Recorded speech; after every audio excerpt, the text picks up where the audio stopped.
का नाम है रॉन्डेक सी। ये एक कफ सिरप है, यानी खांसी को ख़त्म करता है। इसमें आपको मुख्तलिफ ड्रग्स मिलती हैं एक ही सिरप में।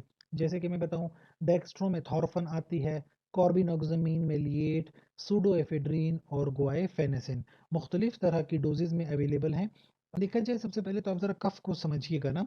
कफ आपके पास आता है एज अ रिफ्लेक्स, यानी ये ब्रेन से कंट्रोल होता है। जब आपका जो चेस्ट है, जो सांस की नालियां हैं, अगर वो कंजेस्ट हो जाती हैं या वहाँ पे कोई एलर्जन आ जाता है, तो फिर एक प्रेशर से हवा को बाहर निकाला जाता है, जिसको आप कफ कहते हो।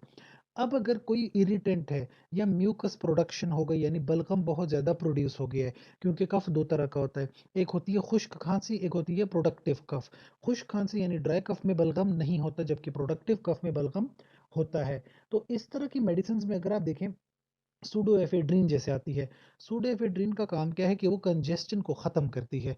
जो हमारी सांस की नालियाँ होती हैं वो कंजेस्ट हो जाती हैं, जकड़ जाती हैं, तो उसको रिलैक्स करवाने के लिए आपके पास सूडोएफेड्रीन है।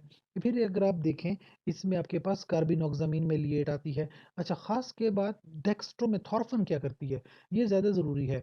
डेक्स्ट्रोमेथॉर्फन जाती है ब्रेन में, और ब्रेन से हमारे कफ को कंट्रोल करती है ताकि हमें खांसी ना हो। इसके अलावा जो बलगम होता है उसको भी आराम आराम से ख़त्म कर लिया जाता है। तो फर्ज कीजिए किसी को ब्रोंकाइटिस है, या किसी को ऐसी नज़ला खांसी जुकाम हो गया है, नेज़ोफेरेंजाइटिस किसी को है, या किसी को बार बार रेस्पिरेटरी इन्फेक्शंस हो रहे हैं, तो ऐसी कंडीशन में रोंडेक सी के जो सिरप होता है वो लिया जाता है। दिन में तकरीबन 5 ml का जो टी स्पून होता है, चाय का चम्मच जो होता है, वो 5 ml का होता है। तो दिन में तकरीबन 4 से 5 बार आप ले सकते हैं, ऐसे 4-4 घंटे के बाद ले सकते हैं। So that is called as रोंडिक सी, जो कि कफ में बहुत ज़्यादा यूजफुल है, बच्चों के लिए भी और बड़ों के लिए भी। इसके